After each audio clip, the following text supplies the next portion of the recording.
Now, there's something I really dislike in conservative culture that has become kind of common, which is our new habit of ridiculing and attacking ordinary women who are living badly.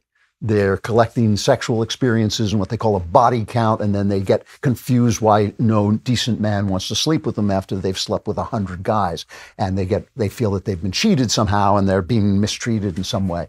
Or they feel that they're in some meaningless job that they were told was going to be fulfilling and it's not fulfilling, and now they're running out of time to have children, or they're angry all the time, or men are mistreating them or whatever. And then the right has them on these shows. You've seen these shows and we've seen it online and everything, where they start to tease them and make fun of them for their essentially empty, meaningless lives because they lived a feminist life. And what's wrong about this? See, conservatives are so clueless about culture.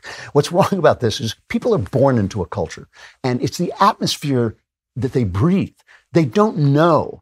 Most people do not stand up and say, everything we're doing is wrong. We need to change. I'm going to live in a totally different way. I don't care what my friends are doing. I don't care, what my sister and brothers are doing. I'm going to live a totally unique and original life. People don't do that. Most people do not do that. Those are for different individuals, and sometimes better, sometimes worse individuals.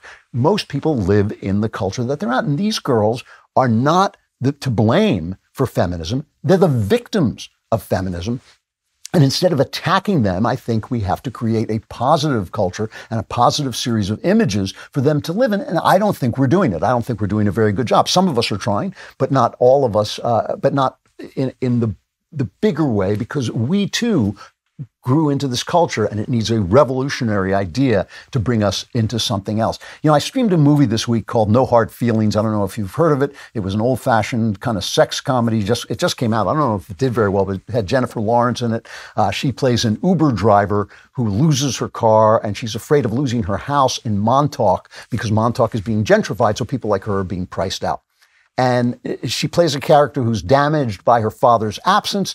She has an empty sex life. She's promiscuous and she sleeps with anybody, and she's miserable, and she ghosts anybody who starts to have feelings for her. Anytime anybody becomes truly affectionate to her, she gets rid of him. And she can't leave Montauk because part of her is waiting for her father. She's fatherless. Her mother had an affair with this married guy, and he doesn't want anything to do with her or with the baby.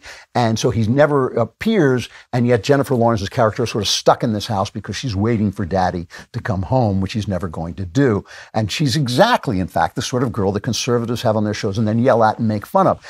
So in exchange for a new car, she makes a deal with two rich helicopter parents to, quote unquote, date their son, who's a nervous, so closed off. He's almost autistic, and he practically lives in his room. And here she makes this deal as cut two. We've just been so worried about our son. He's going to Princeton in the fall. Oh, I've heard of it. We tried everything to bring him out of his shell. He doesn't come out of his room. He doesn't talk to girls, doesn't drink. So when you say date him, do you mean date him or date him? Yes. Date him. Date him hard. Okay. I'll date his brains out. They want her to have sex with him, but the kid doesn't want meaningless sex. He's a sensitive little guy, and he wants a relationship. And slowly, the two of them become friends, and you can figure it all out. Now, despite a lot of foul language and a graphic nude scene in which a spectacularly gorgeous naked Jennifer Lawrence beats up a couple of kids, it's pretty funny. A lot of conservatives like this picture because of its values. Federalist, just choosing one of the articles I saw by Aaron Gleason. It was called Coming of Age Comedy, No Hard Feelings, Gets Sex Right. He says lack of originality notwithstanding, because a very old-fashioned kind of movie.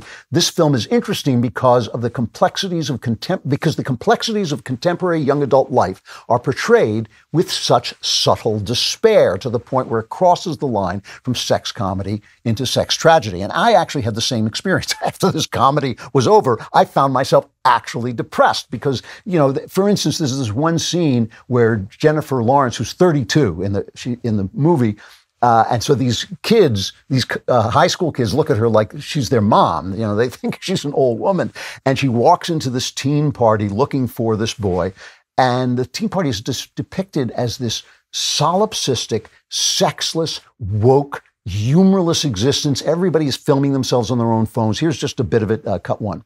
Yo, what's going on, you guys? It's your boy Cameron B. You're kicking the summer off right at a sick house party in Montauk. Not me. Yo, what's up? It's me, Trash Gucci. If you or someone you know is being bullied, never be afraid to speak up. Bullying is not a... Hey, yo, excuse me, ma'am. Can you not do that while we're recording, please? Thank you. Just getting a beer, Frosted. Just call me Frosted. And that, my friends, is what we call a bully, huh? Oh, no, not a phone. Someone help it being filmed. Hey, yo, mommy. Oh, how old are you? 23. Damn, you old as f***. No disrespect, he loves cougars. The big cats. Well, why don't you two big cats each other then? Whoa! Hold Is up. that an insult? It sure is, Professor. Why is us having with each other an insult? Say what you just said. Say that again. No, I didn't mean it in a homophobic way. How'd you mean it then? It was a joke. I've been with girls. I'm not homophobic. So sex has become so meaningless that there's nothing that, when she tells these two straight guys that they must be sleeping together as an insult, what they're insulted by is that she would say anything mean about gay people. So that's the only value they have, but they have no values about their bodies. She goes through from room to room searching for this boy, and everybody's in their bedroom with phones. And she says, doesn't anybody have sex anymore? Sex is plentiful and it's meaningless. And in the end, Jennifer and this boy form a friendship, which is the only meaning they have. But what's depressing about the film is there's no thought about what sex might look like and why. A conservative, we get all this conservative Christian happy talk about the joys of marriage, but that doesn't really solve the problem, and it's actually not having any effect, because marriage does have joys, but it also has real sacrifices and real disciplines. Men give up something when they marry. They give up the joy of promiscuity, which is very important to men. It's a real yearning that men have, and women give up something, which is the world. They feel that they're missing out on living in the exciting world of work, which they didn't realize was a bore. So marriage does not replace the dating life. Marriage is something different, and we have no vision. We're not giving people telling stories in which there's a vision of marriage that has the meaning that makes all those sacrifices worthwhile. That was stupendous. Like and subscribe for more great content, and subscribe to The Andrew Klavan Show wherever you get your podcasts.